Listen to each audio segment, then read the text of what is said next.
So, welcome everyone to our session. We're talking about getting your brain back and being the best version of yourself with your brain. And so, I hope that you make some comments. Please go to the chat box and make some comments. I'm going to just say comments. I'm here. But if any of you are watching and want to make a comment or a question, please do so. I just want to make sure the lighting is good. So, oh well. Sometimes the lighting just is what it is, right?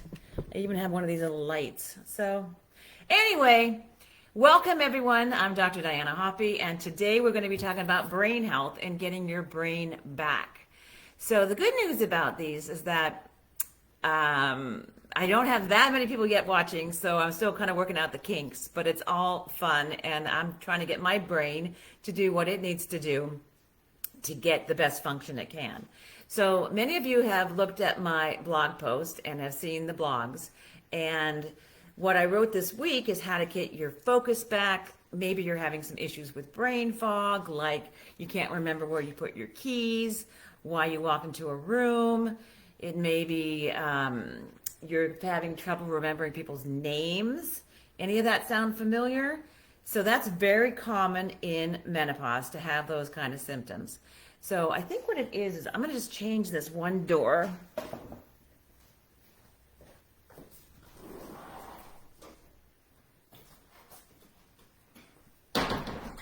Okay.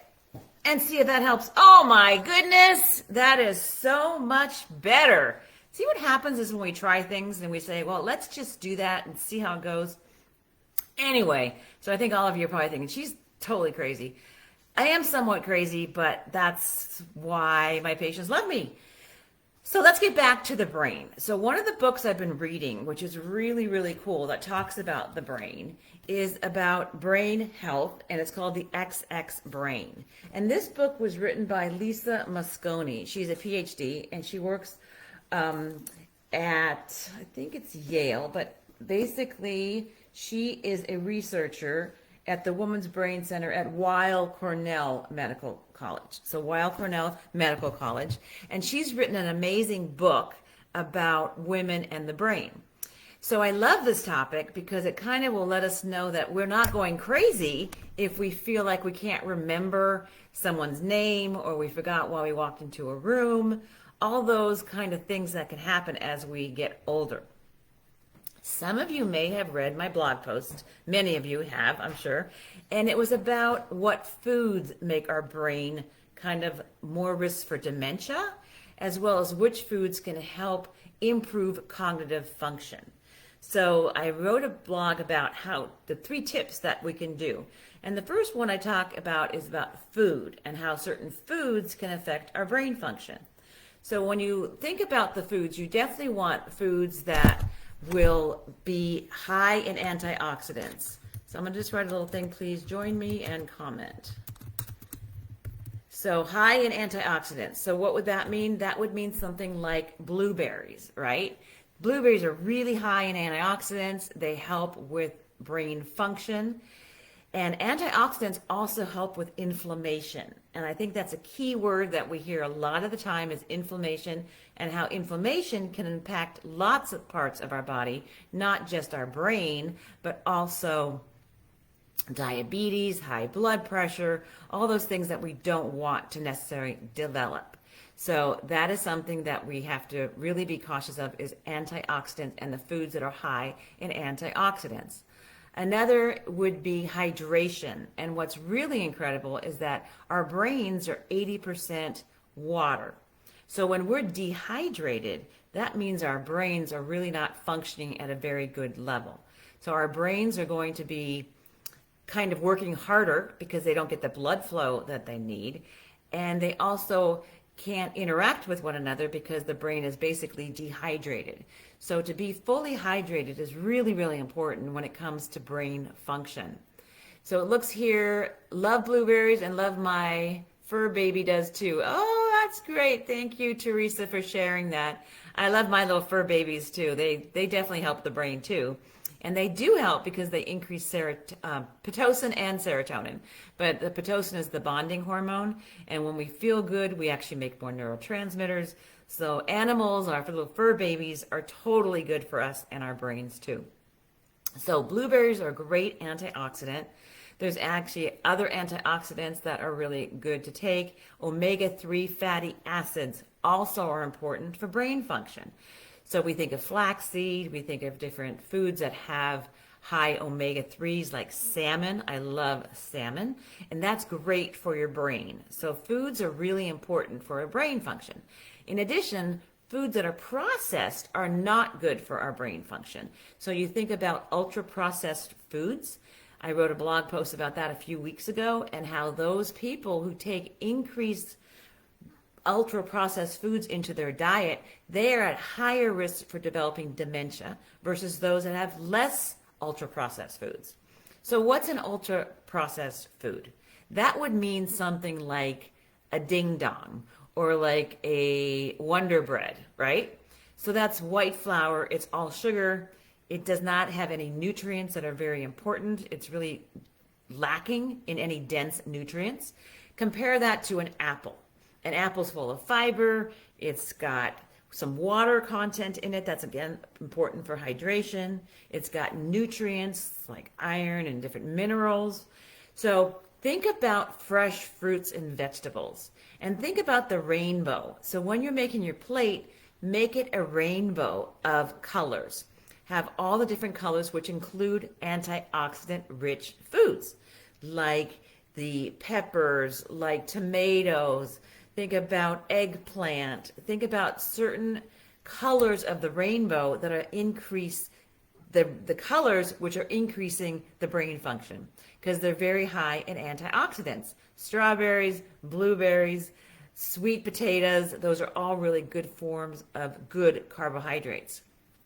Another thing that she talks about in this book, The XX Brain, is she talks about the different grains that are important for our brain.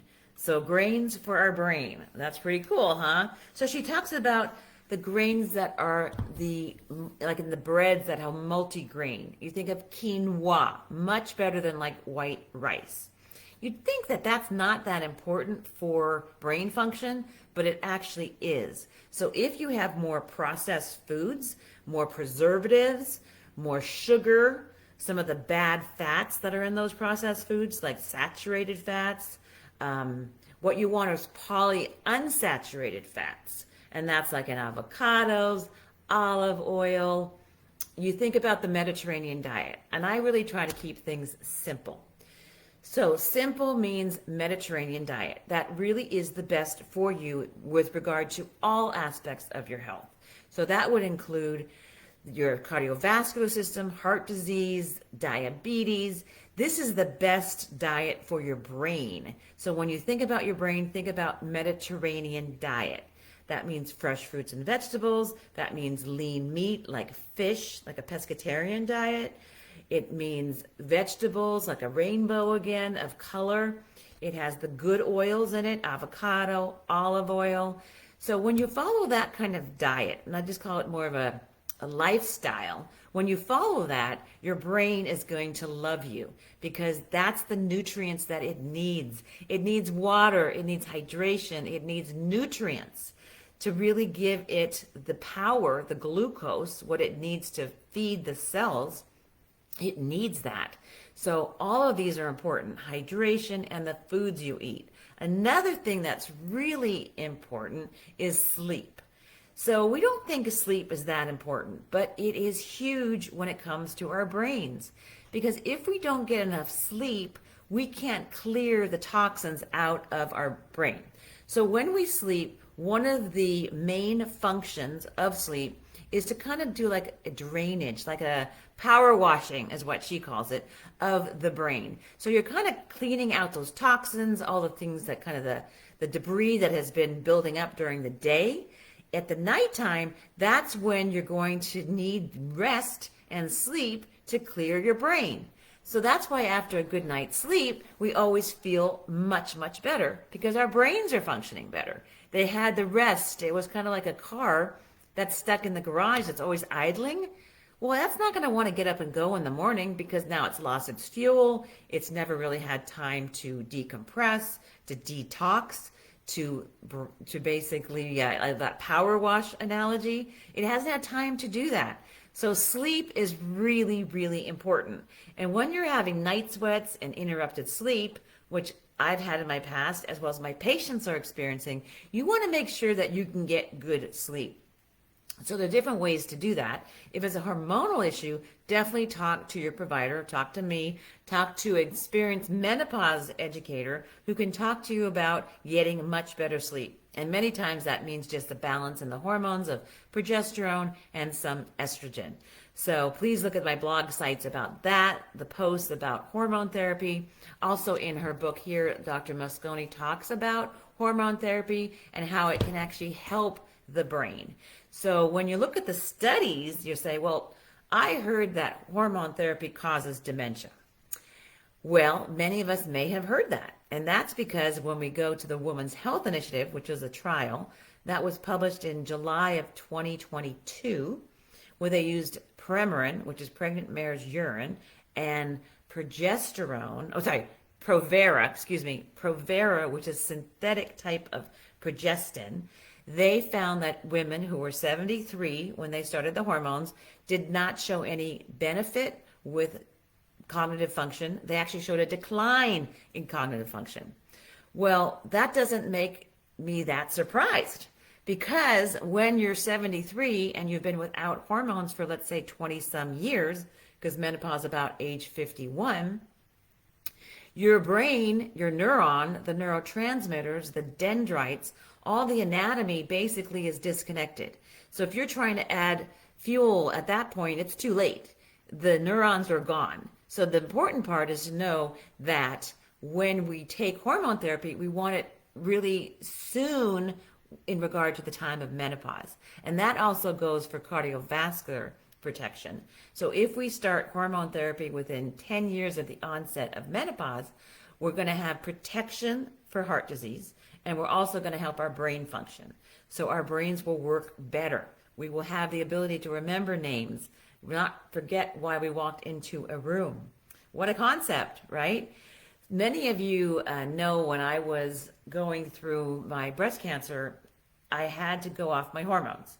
So my breast surgeon and my medical oncologist said, you need to stop your hormones because we don't want you to be at increased risk for developing a recurrence of breast cancer. Well, I understood that, why they wanted me to do that. But the problem is that I got really bad brain fog, which means I couldn't process, I couldn't add numbers, I couldn't remember what someone had just told me. And that was really problematic when it came to my work. So you can imagine if I'm there in the office and I'm trying to remember what the patient just told me and I can't, that's not good for anybody, right? So I decided for me that I needed to be on hormone therapy, and just a little bit made a big difference with my brain function. So when I started that, I realized that just a little bit of some hormone therapy, and I'm on estrogen and progesterone, both bioidentical natural hormone therapy. I am just doing a little bit that helps my symptoms, which keeps my brain functioning. I probably wouldn't be able to do this broadcast if I didn't have my hormone therapy, because for me, I had really bad brain fog. So any of you out there who are listening, can you relate to brain fog? Just make a little comment and say, yes, me too, because it's normal. Some women don't get hot flashes, night sweat, mood swings, brain fog, and that's wonderful for them.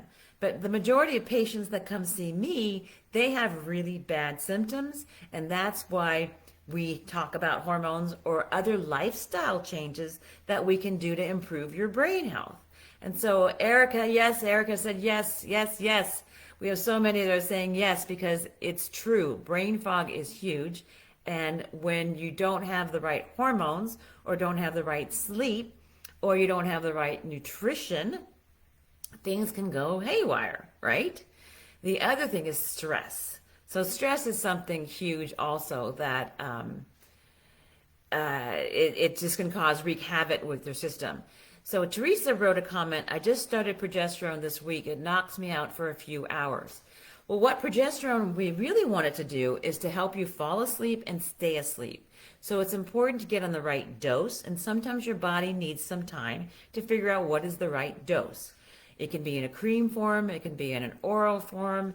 There's different ways to get progesterone, but you need to work with your provider, your menopause expert, to get what is the best dose for you, because everyone's different. So what your neighbor takes may not be what's best for you, or what your sister's on is not the best for you. So the right dose is going to get you to fall asleep as well as stay asleep. So that's really important. So we want it to, yes, get you to fall asleep and knock you out, but not really just for a few hours. And it's not supposed to really knock you out. It really is to provide you with a restful sleep that's not interrupted by waking up because of the night sweats or waking up because you're cold. So the right progesterone dose can do huge amounts for your sleep, which can then help with your brain function. So thank you so much for helping with that point about progesterone. Now, Erica says she thinks her brain fog is because of nutrition. And the problem for her is sometimes she doesn't eat breakfast. Now, some people do okay without eating breakfast. I've noticed for me, I need breakfast, but some of those that do intermittent fasting have found that that helps with weight and weight control. But for me, I need a little breakfast. So if you can get up a little earlier, have a really good breakfast like oatmeal with blueberries, that is great. It has high fiber, high antioxidants. It's going to help with the protein content to also make you feel more energy during the morning hours. So having a good breakfast for many of us is really important. For those of you who are doing intermittent fasting and you're finding that works for you, that's okay. Listen to your body and see what it needs. But definitely nutrition is huge with regard to brain function. So Erica, thank you so much for that comment, because that's definitely a huge factor. Another thing, as I started talking about, was stress. So if we're stressed, our brains are also on overload, and we have too much cortisol flowing through our system, and that also impacts our sleep.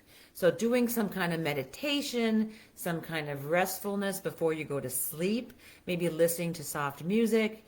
It's really best to avoid white light before going to sleep. So like if you're reading with the light on or having fluorescent light or doing the computer before you go to sleep, that's a no-no. We want technology out of the bedroom. We want you to have less of the light, of the blue light. And so sometimes they have glasses that you can still read and avoid some of the blue light. But I really like to talk to my patients and say that we don't want any TV, we don't want any computer screens, we don't want anything like that that are going to affect our eyes, which makes our brains, our pineal gland, think that it's still daytime. So when your brain thinks it's daytime, it doesn't want you to fall asleep. It wants you to kind of stay awake. So that's why it's really important to take technology out of the bedroom and put it in the living room, take it out of the bedroom, take the TV out, take the computers out, even your cell phone, and you can put it on, on sleep mode. If you need it to be alarm clock, get an alarm clock. Don't use your phone, because that's going to make your sleep so much more sound, more restful. Your body is going to be working with what we call a circadian rhythm. So you know when you have your sleep and wake cycle, and that's much more healthy for you in general to avoid technology, if at all, during those nighttime hours. So I think with that, we've covered a lot of territory, and I really want to appreciate everyone who's joined me. Please share this with your friends and family, and know that next time we'll talk about something else that's probably going to be incredibly fascinating. Sometimes I change my topics, so I don't want to say for sure what we're going to be doing, but I'm thinking it might be a brain recipe, or it might be talking about empty nesting. So just stay tuned for that. Please share this with your friends, and know that twice a month I do this. It's a Facebook Live. I'm a board-certified OBGYN here in San Diego, and I love educating women and men about how to live their best lives that they can. So with that, I want to thank everyone for joining me. Stay tuned for the next one in about 2 weeks. I'll send an email out so you'll all be notified of that. And then always remember, stay amazing. All right. Take care, and I'll see you next time.